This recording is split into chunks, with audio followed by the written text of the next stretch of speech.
reconhecemos que o Senhor é Deus sobre todas as coisas, reconhecemos que a sua palavra é fiel, é verdadeira, a sua palavra é justa, a tua palavra traz cura, a tua palavra traz transformação, renova o homem, ressuscita aquele que estava morto espiritualmente, na carne, emocionalmente. A sua palavra nos é escudo, nos é broquel, a sua palavra nos é a espada afiada, a sua palavra é naquilo que nos apegamos. Obrigado, Senhor, glorificado seja o seu nome em toda a terra. Nós te aplaudimos de pé, nós te bendizemos, nós te dizemos que o Senhor é santo, Rei sobre toda a terra, Senhor dos senhores, o princípio e o fim de todas as coisas. Glorificado seja o nome do Senhor Jesus Cristo, para a honra e glória do nome de Jesus. Aleluia, aleluia, glória a Deus, glória a Deus. Tome seu assento, dê um sorriso para o irmão que está do seu lado, ministre uma palavra de bênção, de vitória, de alegria. Você está no melhor lugar dessa terra, sabe por quê? Aqui nós estamos reunidos, onde Deus, Ele é glorificado, mencionado, honrado, louvado, glorificado, em meia congregação dos santos, não é isso, Marcos? Onde o Senhor libera bênçãos espirituais, que desce sobre a barba de Arão, quer dizer que vai do sacerdote para todo o corpo. Então o Senhor libera bênçãos em meia congregação. Aleluia, glória a Deus. Obrigado, Manu, graças a Deus. Aleluia.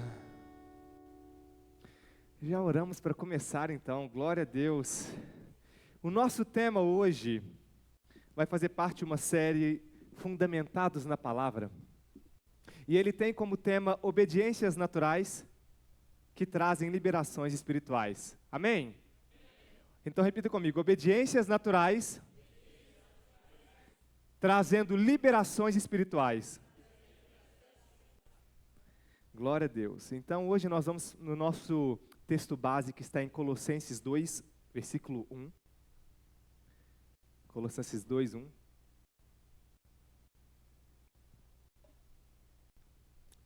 Quero que vocês saibam quanto estou lutando por vocês.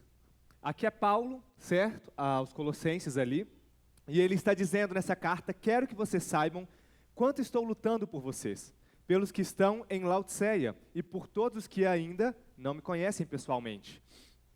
Esforço-me para que o coração deles, escutem isso, esforço-me para que o coração deles seja o quê? Fortalecido. E o que mais?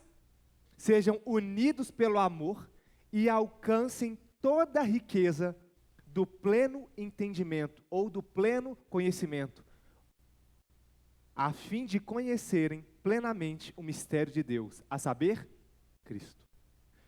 Então, esse desejo de Paulo, essa carta de Paulo, ele expressa que ele quer que todos cheguem à plenitude, alcancem a riqueza, o pleno entendimento, a saber o quê? Os mistérios de Deus, a saber, Cristo. Estão entendendo? Paulo, ele se esforçava para que todas as igrejas, para que todas as pessoas tivessem o pleno entendimento da palavra de Deus, o pleno entendimento de quem Cristo representava, o pleno entendimento do que era essa nova aliança. Existia um velho pacto que finalizou com a morte e ressurreição de Jesus, sim ou não? E desde então, com a ressurreição de Jesus, iniciou-se ali um novo pacto, que a palavra de Deus chama de graça, de nova aliança, de novo pacto, não é isso? Amém? Então, o esforço de Paulo era, esforço-me para que sejam unidos, para que sejam fortalecidos. Sabe por que fortalecidos, Clélia? Porque tantas vezes, quanto somos afligidos por mentiras que ouvimos na internet, escândalos que ouvimos e vemos, pessoas tentando confrontar a fé com mentiras ideológicas. Se você não está fundamentado, o que acontece, Renato?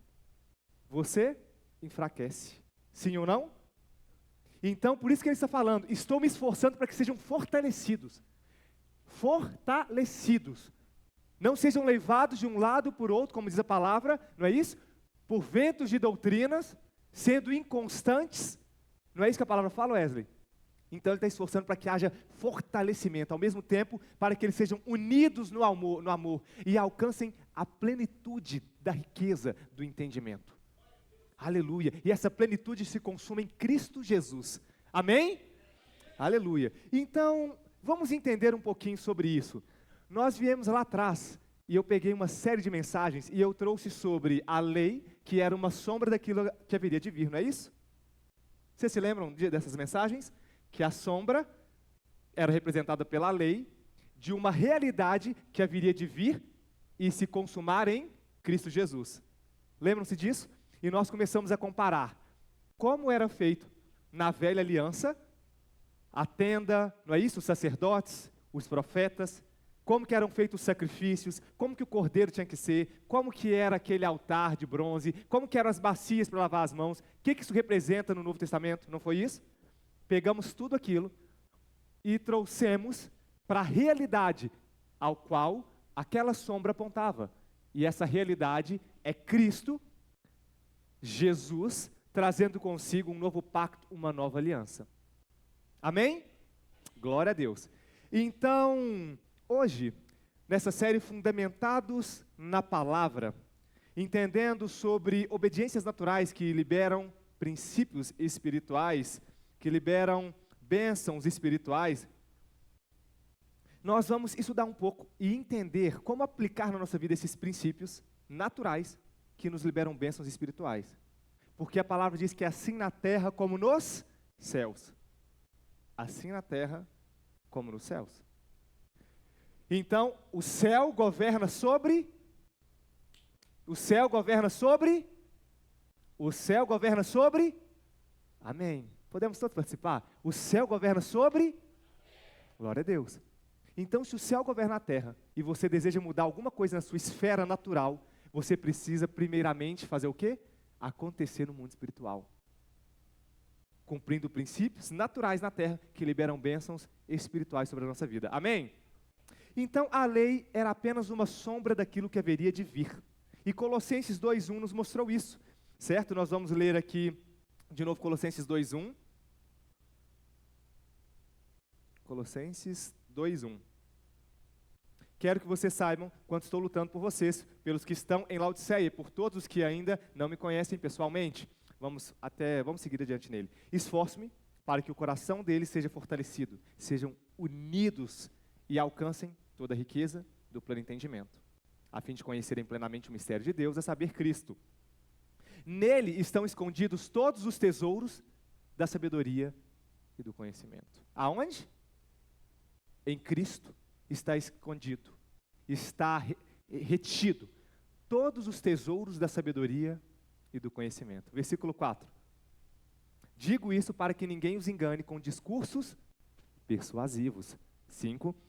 Porque, embora esteja fisicamente longe de vocês, estou presente em espírito e me alegro em ver como vocês estão vivendo em ordem e como está firme a fé que vocês têm em Cristo.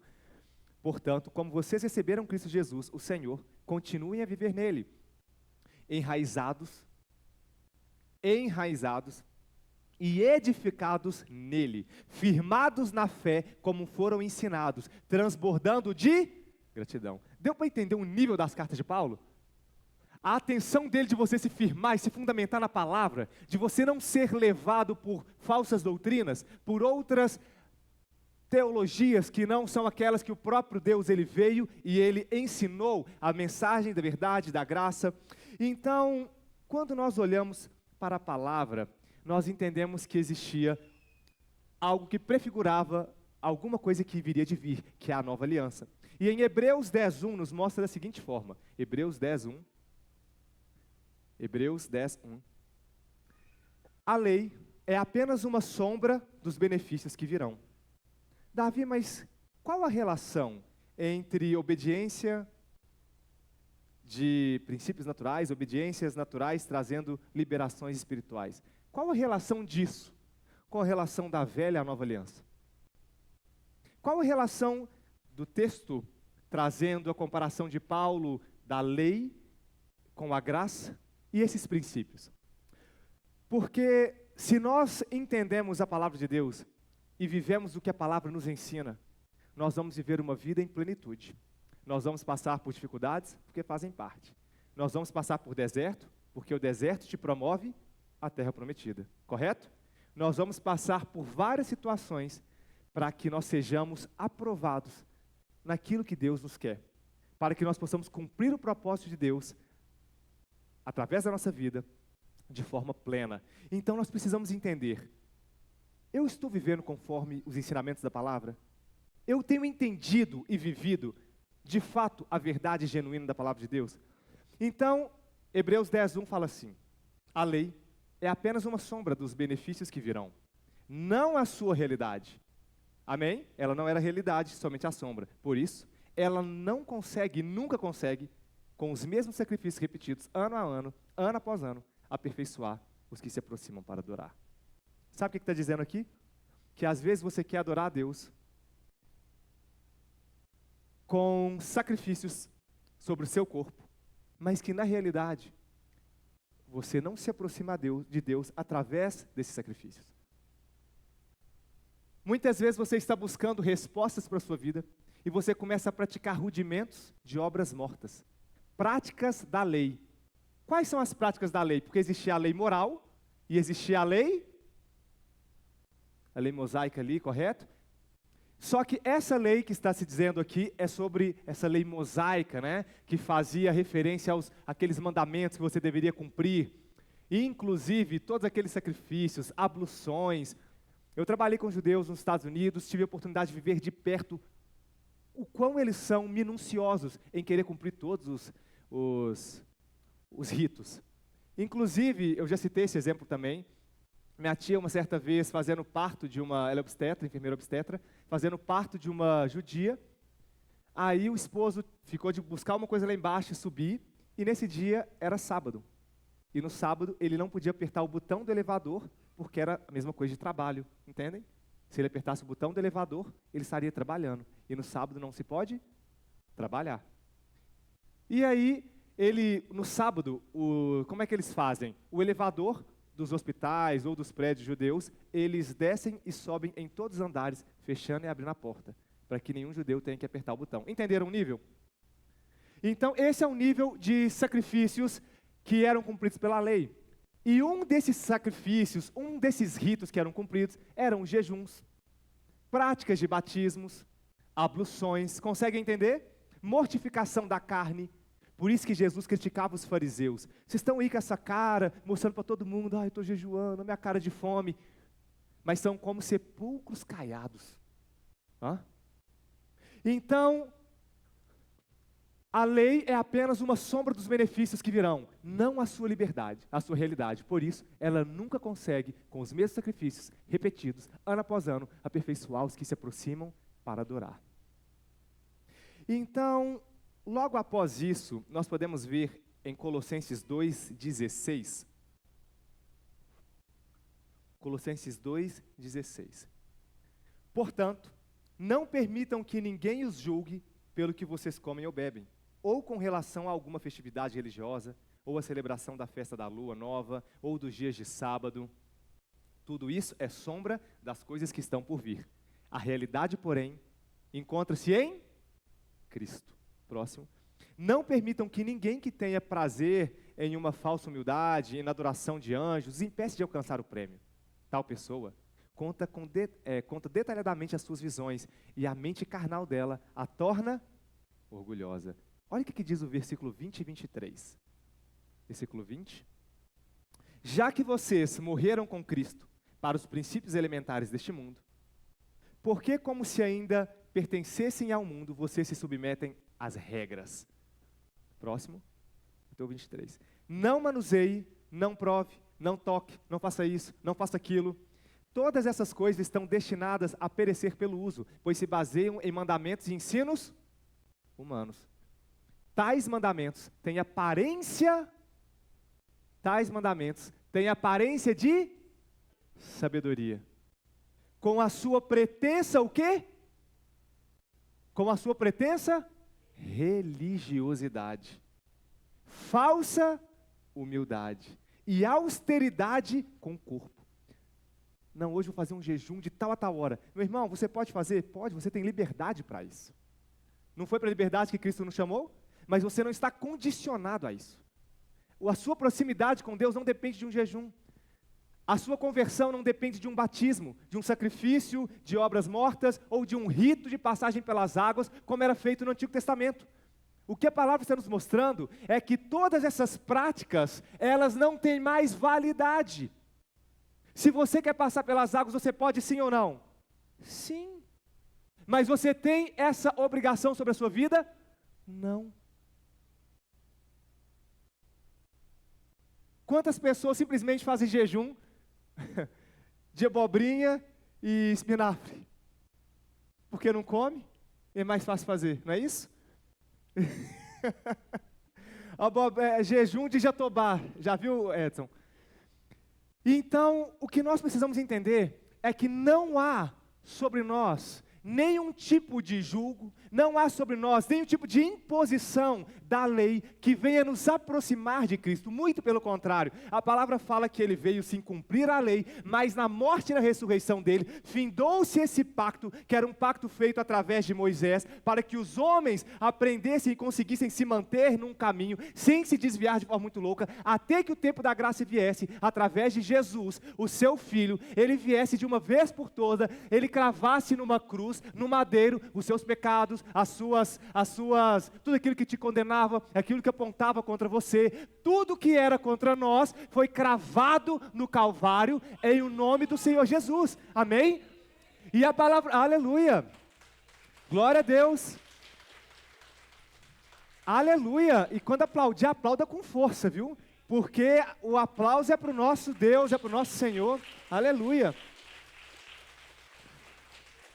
Então, a palavra fala que aquele sangue vertido na cruz, de uma vez por todas, nos livrou de toda a condenação, de tudo aquilo que apontava contra nós, tudo nos livrou. Ao mesmo tempo, nós ainda estamos em um mundo em que nós temos um corpo físico, um corpo de carne, que deseja as coisas deste mundo. Então não pensemos nós, não é isso, Júlio? Que agora que somos salvos, somos filhos de Deus, nós somos abduzidos, e somos como anjos, que não temos desejos, que não temos fome, que não temos raiva, que não temos sentimentos humanos. Não se engane. O mesmo sangue que corre em você, corre em quem está no mundo numa casa de prostituição hoje. O mesmo sangue. Então você está sujeito aos mesmos hormônios.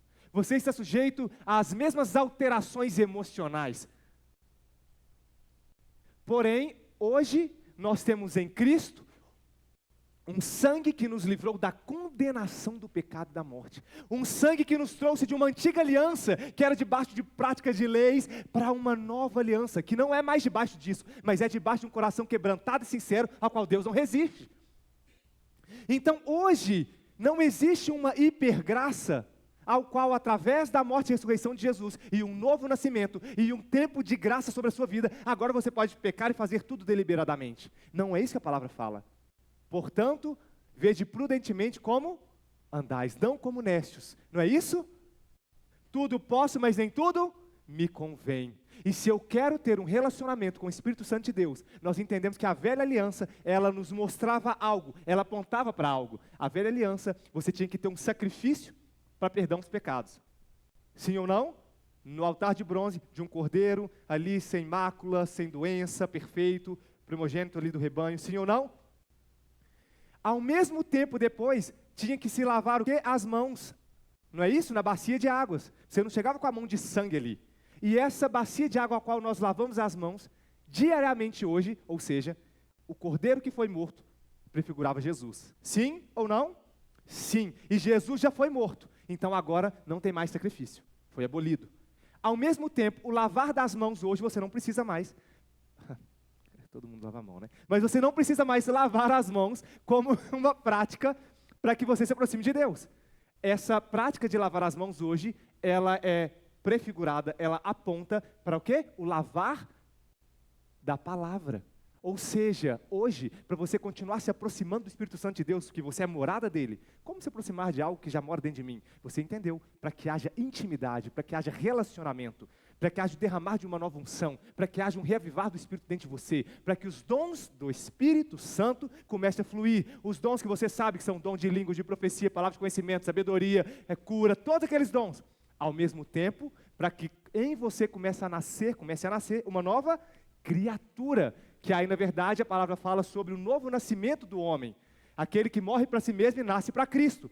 Para que isso aconteça, nós precisamos todos os dias lavar a nossa mão na bacia de águas, que é o lavar regenerador da palavra. Porque senão o cordeiro já foi morto de uma vez por todas. Mas o lavar das mãos é o quê? Diário. Amém? Estão entendendo? Glória a Deus. Então a graça inclui você vencer o seu desejo, a sua preguiça de orar, a sua indisposição de ler a Bíblia. A graça exige de você muito mais talvez do que a lei na questão até moral. Se você olha para uma mulher hoje e a deseja, você já está adulterando. Antes na lei não, você tinha que praticar para você ser considerado um adúltero. Está entendendo o nível? Então, não se engane, leia a palavra, conheça a verdade. Tudo isso começa a nos moldar para que nós estejamos aptos a cumprir princípios, a conhecer a palavra e desfrutar de bênçãos espirituais sobre a nossa vida, na família, na saúde, na sua vida espiritual. Como a palavra fala, Jesus ele veio para libertar os cativos, não é isso? Os prisioneiros. Ele estava falando só dos cativos da cadeia, gente, é isso que ele está falando? Ele vai lá e libertar os caras que matou 50, que traficou. Você cumpriu a pena dele, né, Wilker? Está tudo bem. Mas é disso que a palavra está falando? Ele vai lá e vai libertar Barrabás, porque ele veio para... Pelo amor de Deus. Então, a palavra está falando de quê? Aqueles que estão presos, cativos, na depressão, na opressão, nos seus pecados, aqueles que estão presos, cativos, na prisão espiritual, em maldições que talvez vieram sobre o seu pai, e de uma certa forma você abriu brechas e vieram sobre a sua vida, aqueles que estão presos nos seus próprios sofismas, aqueles que estão presos em seus próprios sentimentos de opressão, de tristeza, depressão, aqueles que se sentem perdidos, aqueles que sentem um vazio. A palavra nos mostra que esse Deus maravilhoso que se fez carne, Ele veio para trazer um novo tempo, onde você, ao ter contato com esse Espírito Santo poderoso de Deus, meu irmão, você se sente o homem, a mulher mais poderoso, poderosa do mundo. Aonde você passa, você tem o poder de transformar as pessoas que convivem com você, porque você é radioativo, é o perfume de Cristo que a palavra fala. Onde você passa, as pessoas olham para você e veem alguém diferente. Quando você conversa, Deus te dá sabedoria e você consegue livrar alguém de uma tristeza, de uma depressão, de um ponto que ele não conseguia sair. Você conversa com alguém e a pessoa procura aquela alegria que está em você, mas essa alegria que está em você é o reflexo da alegria de Deus por sua vida, porque a alegria dele é a nossa força. Se você está em obediência, ele se alegra com você, e ao se alegrar com você, você se fortalece em Deus. Meu irmão, você é imparável.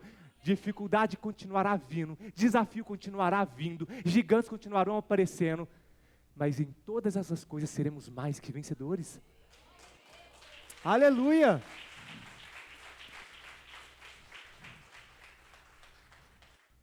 Então, todos esses rudimentos, eles têm aparência de sabedoria. Eles têm aparência de algo poderoso e algo, entende, Aparecida? Aquela terceira pessoa da Trindade ali, como se diz. Então, a lei mosaica, ela é vista como uma sombra. Como uma sombra. Que aponta para a realidade de Cristo. Nós lemos aqui mais de 2 versículos falando que a lei prefigurava uma sombra. A qual realidade é Cristo.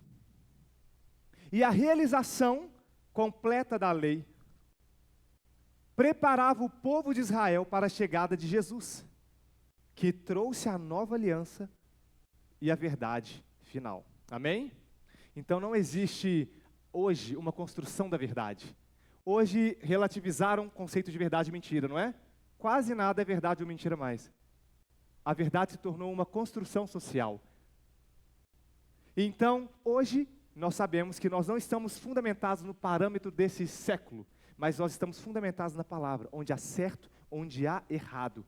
E nós precisamos entender que hoje, onde nós vivemos, preste atenção nisso aqui, é muito importante. Há 3 tipos de reino, há 3 tipos de sistemas que governam. E para que nós possamos desfrutar, cumprir esses princípios que liberam sobre nós bênçãos espirituais, nós precisamos entender em qual desses 3 sistemas ou reinos nós estamos operando, vivendo. O primeiro é o sistema político. O sistema político, ele é baseado ali, com base no século, ali, aquela transição, século 17, 18, humanismo. O sistema político, ele traz o humanismo, o homem no centro de todas as coisas. Esse é um dos sistemas que nós vamos falar hoje. O humanismo, que coloca o homem no centro das coisas. Ah, eu não acho que é certo, então eu não vou fazer. Mesmo a Bíblia falando que eu tenho que fazer. Ah, olha, eu tenho esse desejo, eu não acho que é certo eu suprimir os meus desejos, porque a vida é uma só. Esse é um sistema, onde o homem, ele está onde? No centro. Existe um outro sistema, que é o sistema religioso. Repita comigo, sistema religioso. O sistema religioso, ele é igualzinho fala em Colossenses. Entende, Júlia e Amanda? Tem aparência de bom, de algo pleno, só que na realidade é um sepulcro caiado. O sistema religioso, ele traz Deus no centro como valor. Entendem? Quem está no centro do sistema religioso? Deus. Mas ele é impessoal, sem poder e não há presença no relacionamento. Uma pessoa religiosa, ele sempre usa Deus nas suas argumentações, mais Deus, mais a palavra, mais Jesus. Só que não há relacionamento dele com Deus. Consegue entender isso? Esse é o sistema religioso. Tem aparência de bom, mas na verdade não tem nada de bom. Deus é o centro, mas não há relacionamento. E se não há relacionamento, não tem vida. Acontece igual Jesus quando passou em Nazaré. Ele andou ali, mas fez poucos milagres, porque o povo era incrédulo. O fato de Jesus estar perto não quer dizer que ali há vida, milagre e transformação. Sim ou não? Segunda palavra. Amém? E existe o sistema, que é o sistema do reino de Deus. E o sistema do reino de Deus, não se enganem, não é democracia igual ao nosso país, que se diz ser uma democracia. Não é democracia como é os Estados Unidos, a Inglaterra, ou qualquer outro país que você se referencia aqui nesse planeta. O reino de Jesus exige um senhorio, e esse senhorio é desse Deus absoluto, o qual ele governa com seu Filho, que eles são um só. Esse reino, ele tem um Deus, um Senhor, e todas as coisas foram fundamentadas conforme a palavra do seu poder. Todas as coisas foram determinadas conforme ele ordenou que fosse. Todas as coisas criaram pela palavra do seu poder, e o homem, ele tocou na criação. E então, o sistema do reino de Deus é um senhorio absoluto de Jesus. E no sistema de senhorio absoluto de Jesus, você concordando ou não, não vai mudar nada. Ele é Deus, Ele é Senhor, e vai ser do jeito que Ele determinou. Amém? É nesses sistemas que nós estamos, é nesse reino que nós vivemos. Então, quando nós passamos por isso, hoje nós vamos falar sobre um tema que nós começamos a falar, e nós vamos culminar nele hoje, fundamentados na palavra, com princípios que nós cumprimos de forma natural e nos liberam bênçãos espirituais. E tudo isso prefigura aquilo que era feito na lei antes e que não precisamos fazer. Aquilo que faríamos ou teria sido feito ou foi feito antes da lei e continua através de Jesus. Aquilo que não era feito e que agora é feito através de uma nova aliança. Então, olha que interessante. Hoje nós temos sido fortemente bombardeados com escândalos.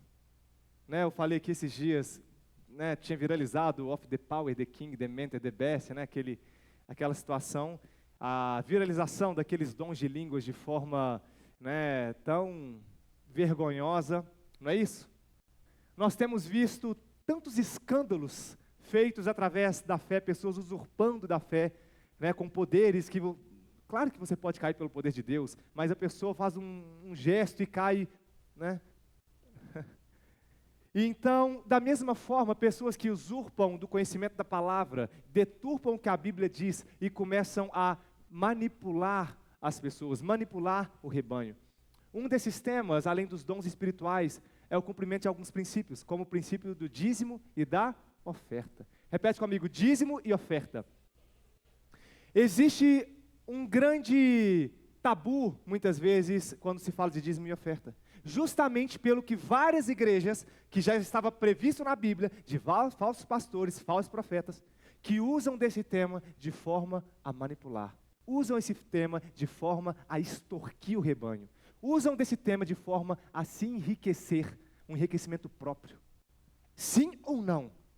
E isso é de hoje? Desde que eu me entendo por gente.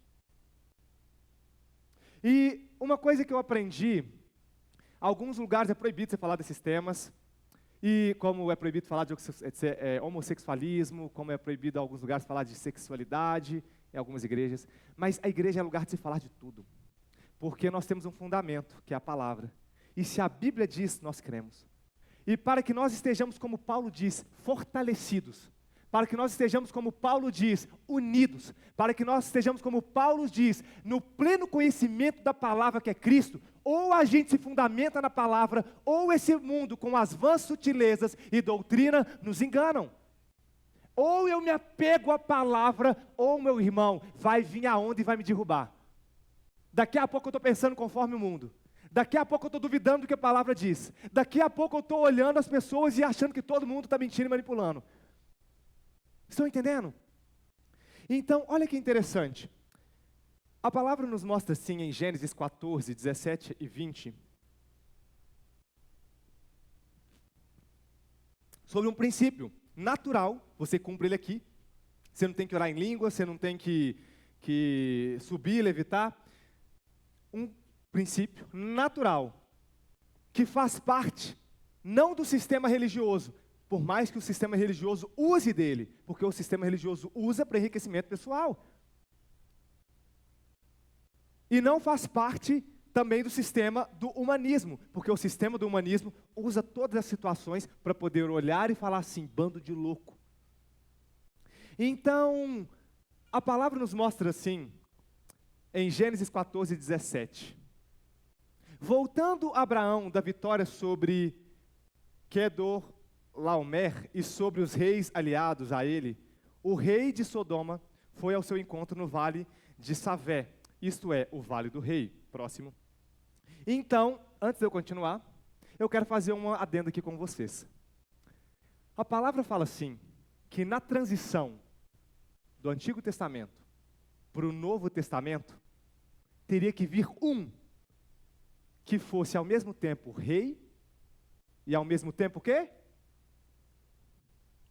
Oh, glória.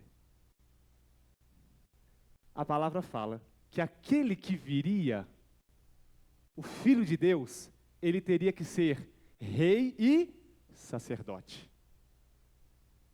Se ele fosse somente rei, não era o Messias. Se ele fosse somente sacerdote, não era o Messias. Ele tinha que ser o quê? Rei e... Aí eu vou fazer uma pergunta para vocês, valendo um caldo da Aparecida hoje que vai ter. Não, enfim, sim.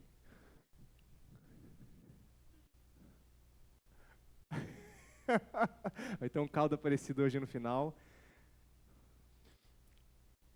A pergunta é, um homem se entende homem e mulher, mas naquela época, o Messias, o homem que viria para ser rei e sacerdote, ele carregava a linhagem de rei ou de sacerdote pela sua descendência paterna. Entenderam? Pela sua descendência materna, Maria? Pela sua descendência paterna. Aí eu vou te fazer uma pergunta, Maura. Se o homem carrega a sua linhagem pela sua descendência paterna, como que esse homem que viria, ele seria da linhagem de um rei e da linhagem de um sacerdote? Haja visto que eram linhagens diferentes. Como que um homem seria filho de dois homens diferentes? Eu não estou falando de adoção, não. Miriam olhou com a cara de que quer responder. Vale um caldo da Aparecida. Da visão, voz de trovão. A pergunta é, Se aquele que viria de vir, ele precisaria trazer consigo a linhagem de rei e a linhagem de sacerdote, só que essa linhagem só vem por parte de pai, e era impossível ter as duas linhagens ao mesmo tempo, porque eu era linhagem de rei ou de sacerdote, como a tribo de Levi. Como que aquele que viria de vir, o Messias, que literalmente trouxe a transição do Antigo Testamento para o Novo Testamento, que estamos falando aqui, como que ele trouxe as duas linhagens? Se ele não pode ter dois pais? Pelo Espírito Santo, hein? Olha que interessante. De forma um pouquinho mais específica, porque o Espírito Santo, sim, gerou Jesus ali em Maria, mas essa não é a resposta. Sabe qual é a resposta? Jesus, ele é da linha do rei Davi, através de José, que era da tribo de Judá. Então, a herança como rei, na sua linhagem paterna, Davi trouxe de José, que era da linhagem do rei Davi. E a de sacerdote? Ele era da tribo de Levi também? Não, a gente sabe que não. E a de sacerdote? Todo mundo perdeu o caldo da Maria, tá? Da Aparecida. O tema que nós estamos hoje, ele faz parte de uma série, que a série é Fundamentados na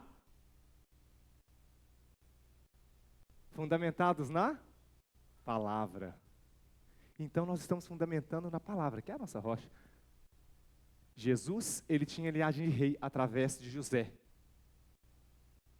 que vinha da tribo de Davi. E Jesus tinha a sua linhagem como sumo sacerdote, através de Melquisedeque, ao qual a palavra fala que Jesus é sumo sacerdote, é o novo sacerdote, segundo a ordem de quem? Melquisedeque. As duas linhagens, uma através de José e outra através de Melquisedeque. Quem é Melquisedeque? Quem é esse cara? Eu li a Bíblia e eu nunca vi esse nome. Olha que interessante. Gênesis 14, 17 a 20. Nunca mais você vai ter dúvida sobre dízimo, oferta, sobre essa coisa de Jesus, ser o Messias, ser não é. Nunca mais. Se você prestar atenção na palavra hoje, nunca mais você vai ter dúvida sobre isso. Aí quando Paulo fala que você tem que estar fundamentado para quando for perguntado sobre a razão da sua fé, aí sim você vai saber responder a razão da sua fé. Porque a fé não é só um devaneio, não, de jeito nenhum. A fé ela também é lógica. A fé ela é espiritual. A fé ela é imaterial. Mas a fé também é lógica, meu irmão. Então, por isso que Paulo fala que você tem que saber defender a razão da sua fé. Glória a Deus. Show de bola, vamos lá. Gênesis 14, 17 a 20 diz assim: Então, Abraão, voltando ali dessa vitória sobre Quedorlaomer e sobre os reis aliados a ele, o rei de Sodoma foi ao seu encontro no vale de Savé. Isto é o vale do rei. Então Melquisedeque, rei de Salém, trouxe o quê? Pão e vinho. Olha que interessante. Gente, vocês estão entendendo? Ele trouxe o quê? Pão e vinho. Por que ele não trouxe uma carne de uma picanha, um boi, né? Um trem assim? Que podia trazer, né? Ele trouxe pão e vinho. Quem que é o pão e o vinho? Jesus. Vocês estão entendendo?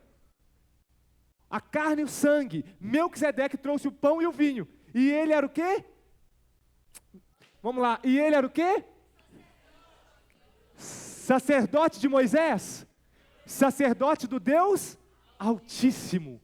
Caramba, olha da onde vem esse nome, Melquisedeque. Ele era sacerdote do Rei Altíssimo. Ele foi o primeiro a vir com o patriarca Abraão. E ele trouxe ali pão e vinho, que representava quem? Jesus. Estão entendendo? Quem que estaria de vir através de Melquisedeque ali? Estão entendendo?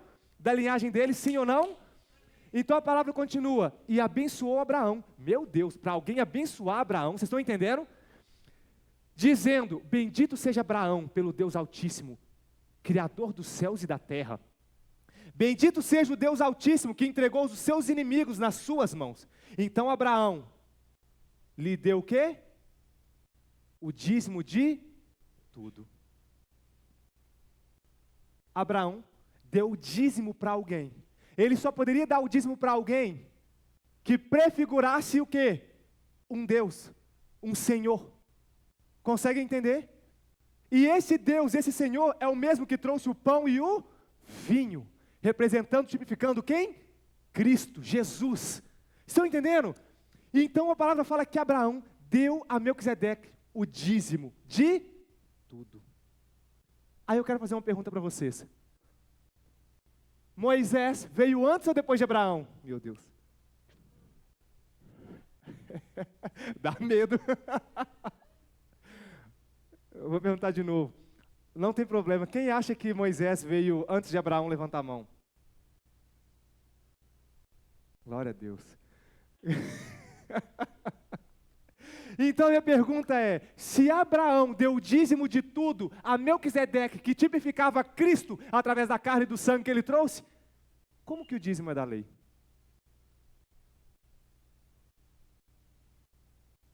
Se ele precedia a lei, desculpa a expressão que eu vou usar, em Hebreus fala que eles não estavam nem no testículo, Moisés não estava nem no testículo, não usa a expressão testículo, mas nem na genital ali do seu pai, como que o dízimo pertence à lei? Não é lei, é um princípio. Estão entendendo? E esse princípio foi dado àquele que tipificava quem? Cristo. Sacou, Wesley? Amém? Então, agora nós vamos continuar aqui em Gênesis 28, 22. Todo mundo se lembra? O Deus de Abraão, de quem? Isaac e Jacó. Até então não tem nem Moisés ainda, sim ou não? Moisés, ele vem, ele é filho de quem? Lá depois dele... O Joquebed. Ó, gente, eu dancei esses dias Joquebed, com o joelho machucado. Estava num samba do Chega Mais Pra Cristo. Samba? É, gente, mas não é, pelo amor de Deus. É um grupo de samba cristão. Eles são do Rio de Janeiro. E, cara, nós vamos trazer eles aqui. É bênção demais. E nós dançamos Joquebed, pulamos. Eu achei que eu estava no retiro de jovens. Me senti com 15 anos de novo. Então, então olha só. O que fala a palavra? Alguém se escandalizou? Diga amém. Glória a Deus. Então, então olha só que interessante. Gênesis 28, 22. E esta pedra, que hoje pus como coluna, aqui quem está falando é Jacó, será a casa de Deus, e de tudo que me deres, certamente te darei o dízimo. O neto estava cumprindo os princípios que o seu avô fazia, que não era lei, porque Moisés nem havia nascido. Era um princípio, o qual Deus cumpriu, aquele que representava o corpo e o sangue, o pão e o sangue que haveria de vir. Estão entendendo? Glória a Deus, a palavra é poderosa ou não é? E aí nós vamos olhar para Salmo 110, versículo 4. Salmo 110, versículo 4. É o que Paulo fala, a palavra é um alimento sólido. Que nós não estejamos somente no leite. O leite faz parte, quando a gente está crescendo. Mas aqui é alimento sólido. O Senhor jurou e não se arrependerá. Isso é o salmista Davi falando. O Senhor jurou e não se arrependerá. Você é sacerdote para sempre, segundo a ordem de quem? Agora vamos fazer uma pergunta aqui, valendo de novo o caldo da Aparecida. Oh, o seu Luiz Vieira até lambeu a boca. O senhor vai ganhar, o Zé Vieira, pode ficar tranquilo. Eu vou te dar a possibilidade de responder. Aqui, ó. Muito bom. Ó, o Senhor... O Senhor jurou e não se arrependerá. Você é sacerdote para sempre. Segundo a ordem de quem? Melquisedeque. Que Senhor que é esse aqui que ele está falando? Davi. Não, Zé Vieira. Quem que é esse Senhor aqui? Calma aí. Ó, gente, o Zé Vieira ganhou o caldo, viu? Aí, ó, glória a Deus, né? Ele ganhou o caldo. Ele podia falar Deus, Jesus Cristo é Deus, mas ele não está se referindo a Deus aqui, ele está se referindo a Jesus Cristo. A minha pergunta para vocês é, Jesus veio antes ou depois de Davi? Glória a Deus.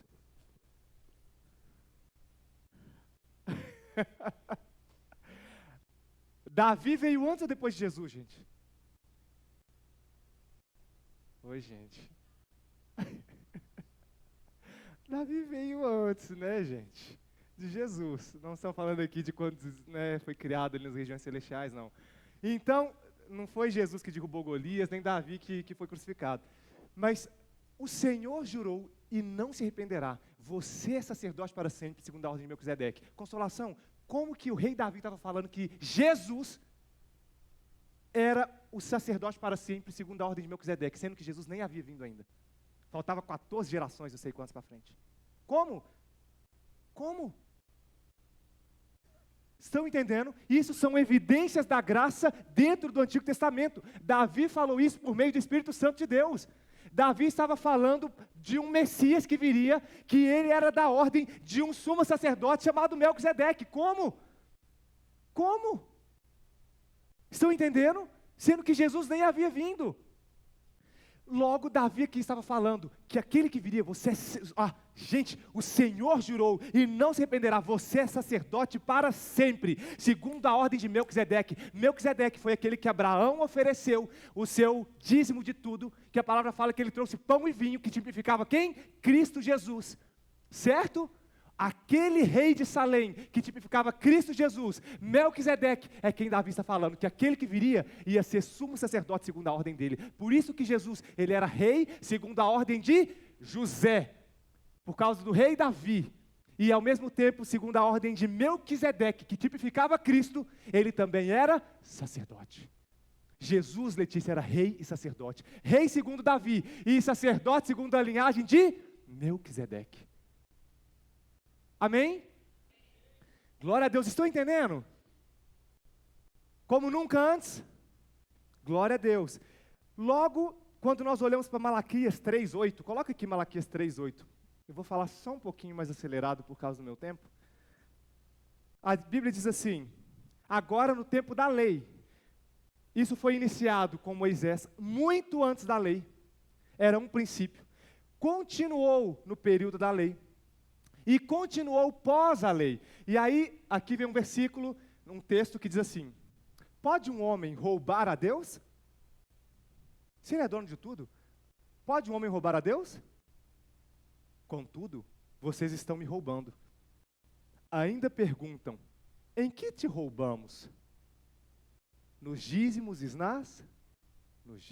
nas ofertas. Próximo. Nós vamos ler bem rapidamente até aqui o 12. Vocês estão debaixo de grande maldição, porque estão me roubando. A nação toda está me roubando. Tragam o dízimo todo ao depósito do templo, para que haja mantimento na minha casa. Ponham-me à prova nisto, diz o Senhor dos Exércitos. Inclusive é a primeira vez que a palavra de Deus, e única, diz: ponham-me à prova nisto. De Gênesis a Apocalipse, não há uma menção de algo parecido, ou de terminologias diferentes, raízes com radicais diferentes ali, seja no grego, seja no hebraico, ou seja no aramaico, nada que faça menção, como está escrito aqui em Malaquias. Ponham-me à prova nisto. Em nenhum outro tema a Bíblia fala a respeito disso, de pôr Deus à prova. Então, ele continua: tragam-me. Aí tem pessoas que falam assim: Davi, eu gosto de dar meu dízimo da minha maneira, abençoando tal pessoa, tal. Calma aí, se você está debaixo do sistema político, tudo bem, o humanismo está no centro, é do seu jeito. Se você está debaixo do sistema religioso, tudo bem, você vai ficar retido. Se eu não der, o devorador vai virar, você vai estar debaixo de medo. Não é para cumprir com medo, é para ter entendimento. E a palavra fala que nós cumprimos e realizamos com o quê? Adoramos a Deus com todo o nosso entendimento. Agora, se você está debaixo de um senhorio, onde Deus é o Senhor, meu irmão, não é você que escolhe o jeito de fazer. Ele já determinou. Estão entendendo? E existe uma verdade, Marcos, é o seguinte: não se combate uma mentira ou a usurpação de uma verdade se calando a respeito dela, mas se combate praticando e ensinando a verdade. Amém? Glória a Deus. Então, ele continua: ao depósito do templo, para que haja mantimento na minha casa. Ponham-me à prova nisto, diz o Senhor dos Exércitos. Vejam se não vou abrir as comportas dos céus e derramar sobre vocês tantas bênçãos que nem terão onde guardá-las. E aí tem pessoas que usam isso aqui para querer também manipular. Cuidado para que não seja manipulado por ninguém. Mas existem ao mesmo tempo bênçãos que estão condicionadas a princípios que cumprimos de formas naturais. Por vocês repreenderei a praga devoradora, para que não destrua os frutos da terra, nem as videiras se tornem estéreis nos campos, diz o Senhor dos Exércitos. E aí tem pessoas que pensam assim, Davi, mas eu não pratico isso. Mas meu irmão, eu quero te fazer o seguinte desafio. Ao orar, entra no teu quarto, no teu secreto. E a palavra diz assim, que o Espírito Santo de Deus, ele conduz ao único entendimento. Tem muita gente que começa, Davi, eu faço de tal forma, mas aí sabe como é que vai? Vai através da saúde, aí vai através de alguém que faz alguma coisa ali com ele, aí vai através de um golpe que você toma dali. São tantas maneiras aos quais nós recebemos e por outras maneiras aquilo se esvai. Consegue entender? Então, ele diz, então todas as nações os chamarão bem-aventurados, porque a terra de você será agradável, diz o Senhor dos Exércitos. Amém? São princípios que trazem consigo bênçãos espirituais. E hoje muitos altares têm tido receio de falar disso, devido aos escândalos que foram gerados. Mas meu irmão, tem uma coisa que eu aprendi, não se combate com silêncio, se combate pregando a verdade. E eu não tenho que me vergonhar daquilo que para muitos tem sido escândalo. Aquilo que a Bíblia diz, eu creio, eu pratico, eu acredito e eu vivo. Amém? Aleluia! Então Mateus 23 diz assim, Mateus 23, 25. Ai de vocês, mestres da lei e fariseus hipócritas, pois vocês limpam o exterior do corpo e do prato, mas no interior estão cheios de ganância e cobiça. Fariseu cego, limpe primeiro o interior do corpo e do prato, para que o exterior também esteja limpo.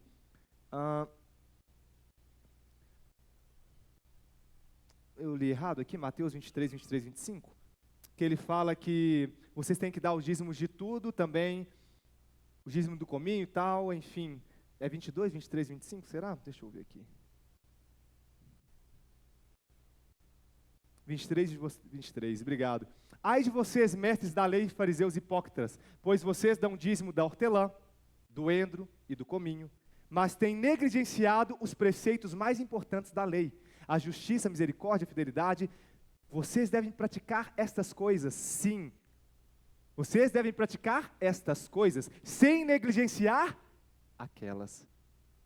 Em nenhum momento, para aqueles que afirmam que Jesus, ele não falou sobre dízimo, falou que não tinha que dar, Ele fala, vocês têm que praticar essas coisas, sem negligenciar aquelas. O que adianta você vir trazer dízimo de tudo aqui, mas você por fora é uma coisa, mas por dentro é outra. E ao mesmo tempo, a palavra nos diz assim, em Hebreus 7, e aí nós vamos terminar, meu tempo acabou, né? Amém, aleluia. Vocês me dão mais, quem me dá mais 5 minutos, levantar a mão, por favor. 5, 10, 15, 20, 30, 40, brincadeira. 5 minutos e a gente termina. Hebreus 7, quero que vocês abram comigo, por gentileza. A palavra de Deus é maravilhosa, não é? Aleluia. Nós vamos começar aqui em Hebreus 7, vou ler com vocês o versículo 1. E ele diz assim, sabe aquele Melquisedeque, ao qual Abraão ofereceu o dízimo de tudo, que ele veio com pão e com vinho, tipificando o próprio Cristo? Sabe aquele Melquisedeque que o próprio Jacó ofereceu o dízimo de tudo? Sabe aquele Melquisedeque que Davi, por meio do Espírito Santo de Deus, como você falou, ele falou assim, ele jurou e será sacerdote para sempre, segundo a ordem de Melquisedeque. Vamos entender só um pouquinho mais sobre ele? A palavra fala assim em Hebreus 7, versículo 1. Esse Melquisedeque, rei de Salém e sacerdote do Deus Altíssimo, encontrou-se com Abraão, quando este voltava, depois de derrotar os reis, e os abençoou. E Abraão lhe deu dízimo de tudo. Em primeiro lugar, seu nome, Melquisedeque, significa, escutem isso, seu nome significa Rei de Justiça. Depois, Rei de Salém, que quer dizer Rei de Paz. Quem é o Rei de Justiça, Rei de Salém e Rei de Paz? Jesus. ele era segundo a linhagem do rei Davi, rei, e segundo a linhagem de Melquisedeque, sumo sacerdote.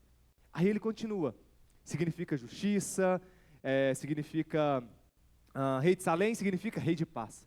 Aí ele continua no versículo 3, esse Melquisedeque, sem pai, sem mãe, sem genealogia, sem princípios de dias, nem fim de vida, feito semelhante ao Filho de Deus, ele permanece sacerdote para sempre. Quem que é esse sem genealogia, sem pai, sem mãe, sem fim de dias? Quem que é esse? É um homem natural? É um sacerdote da tribo de Levi? É um sumo sacerdote que a Bíblia fala que ele é semelhante ao Filho de Deus, o próprio Senhor. E ele continua, considerem a grandeza desse homem. Até mesmo o patriarca Abraão lhe deu o dízimo de tudo. Alguns falam dos despojos. A lei requer do sacerdote, dentre os descendentes de Levi, preste atenção nisso para a gente terminar. A lei requer dos sacerdotes, dentre os descendentes de Levi, lembra, os Levi eram os sacerdotes, e dos seus irmãos, embora estes sejam descendentes de Abraão. Este homem, porém, que não pertencia à linhagem de Levi, recebeu os dízimos de Abraão e abençoou aquele que tinha as promessas. Caramba, se ele abençoou aqueles que tinham as promessas, sem dúvida alguma, o inferior é abençoado pelo superior. No primeiro caso, quem recebe o dízimo são homens mortais. Está falando da tribo de Levi, não é isso? No primeiro caso, quem recebe o dízimo são homens mortais. No outro caso, é aquele de quem se declara que vive. Pode-se até dizer que Levi, que recebe os dízimos, entregou-os por meio de Abraão.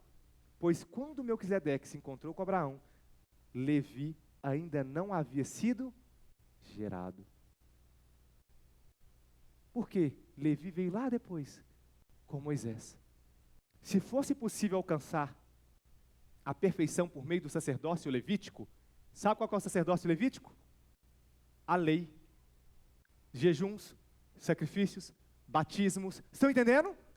Se fosse possível alcançar, é só esses 5 minutinhos, a gente está terminando. Se fosse possível alcançar a perfeição por meio do sacerdócio levítico, visto que em sua vigência o povo recebeu a lei, porque haveria ainda necessidade de se levantar outro sacerdote, segundo a ordem de Melquisedeque e não de Arão? Então, se a lei fosse suficiente, para que mais um sacerdote? Por que não usava sacerdotes da linha de Arão? Certo é que quando a mudança... gente, isso é maravilhoso. Certo é que quando a mudança de sacerdócio, é necessário que haja mudança de lei. Mudou o sacerdócio, Isaac, de Levi, para o sacerdócio de quem? Melquisedeque. Logo a mudança de lei, a lei ficou, e agora veio através da graça. Ora, aquele de quem se dizem essas coisas, pertencia a outra tribo, da qual ninguém jamais havia servido diante do altar. Pois é bem conhecido que o nosso Senhor descende de Judá, tribo da qual Moisés nada fala quanto a sacerdócio, porque era de reino. O que acabamos de dizer fica ainda mais claro, que quando aparece outro sacerdote, semelhante a Melquisedeque, alguém que se tornou sacerdote, não por regras relativas à linhagem, mas segundo o poder de uma vida indestrutível, porquanto sobre ele é afirmado, tu és sacerdote, aí agora menção sobre o que Davi falou, tu és sacerdote para sempre, segundo a ordem de Melquisedeque. A ordem anterior é revogada, porque era fraca e inútil. Meu Deus, olha como é chamada a lei. Porque era fraca e inútil, pois a lei não havia aperfeiçoado coisa alguma, sendo introduzida uma esperança superior, pela qual nos aproximamos de Deus. Isso não aconteceu sem juramento, outros se tornaram sacerdotes sem qualquer juramento, mas ele se tornou sacerdote como juramento, quando Deus lhe disse, o Senhor jurou. E nós vamos terminar aqui em Hebreus 7, no versículo 28, nós vamos continuar aqui no 22, e não se arrependerá, tu és sacerdote para sempre. 22, Jesus tornou-se por isso mesmo, garantia de uma aliança superior. Repita comigo, garantia de uma aliança superior. Ora, daqueles sacerdotes tem havido muitos, porque a morte os impede de continuar em seu ofício. Mas visto que vive para sempre, Jesus tem um sacerdócio permanente. Portanto, Ele é capaz de salvar definitivamente aqueles que, por meio dele, aproximam-se de Deus, pois vive sempre para interceder por eles.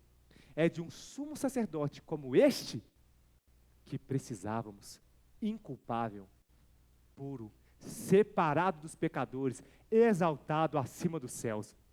Ao contrário dos outros sumos sacerdotes, eles não têm necessidade de oferecer sacrifícios dia após dia. Primeiro por seus próprios pecados e depois pelo pecado do povo. E ele o fez uma vez por todas, quando a si mesmo se ofereceu. Pois a lei constituiu o sumo sacerdote a homens que têm fraquezas, mas o juramento que veio depois da lei constituiu o Filho perfeito para sempre. Aleluia, se coloque de pé, aleluia.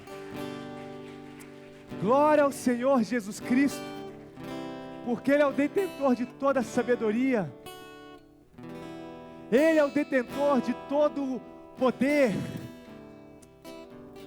Obrigado, Senhor Jesus. Obrigado, Senhor Jesus.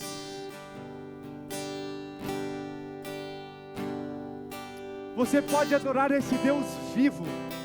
Tudo que a palavra disse se cumpriu. Tudo. Tudo. O que rei Davi escreveu muito antes de Jesus vir à terra, prefigurava, dizia, falava, profetizava sobre o Messias. Tudo que a Bíblia nos diz se concretiza em Cristo Jesus. Hoje, nós somos reflexo da bondade de Deus. O fato de estarmos aqui reflete a bondade do nosso Deus, a misericórdia do nosso Deus, o poder do nosso Deus. Em todas as coisas, nós lhe devemos o quê? Honra. Em todas as coisas, nós temos agora um sumo sacerdote, não da ordem humana, mas de uma ordem superior, um sumo sacerdote, que é rei sobre toda a terra, aquele que levou os nossos pecados, aquele que nos aproximou de Deus, aquele que nos salvou. Obrigado, Senhor Jesus Cristo.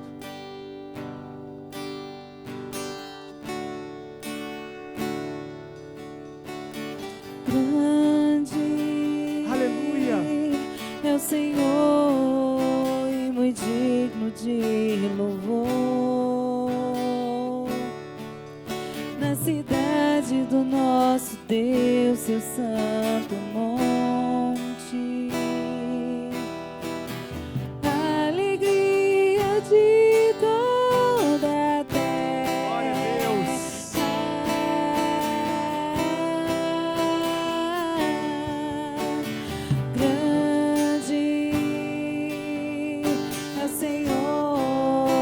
Nós temos a vitória que nos ajuda contra o inimigo. Por isso diante dele nos prostramos.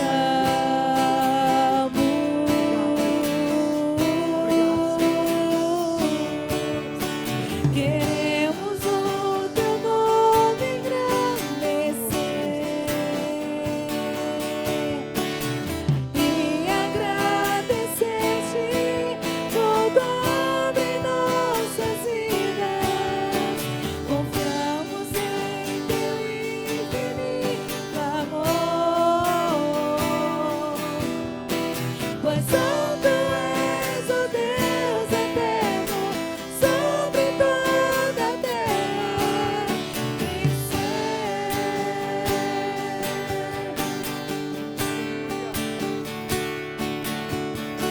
Queremos o teu nome engrandecer e agradecer-te por tua obra em nossas vidas. Confiamos em teu infinito amor, pois santo és o Deus eterno sobre toda a terra e Aleluia, glória a Deus. Pode acender as luzes, por favor.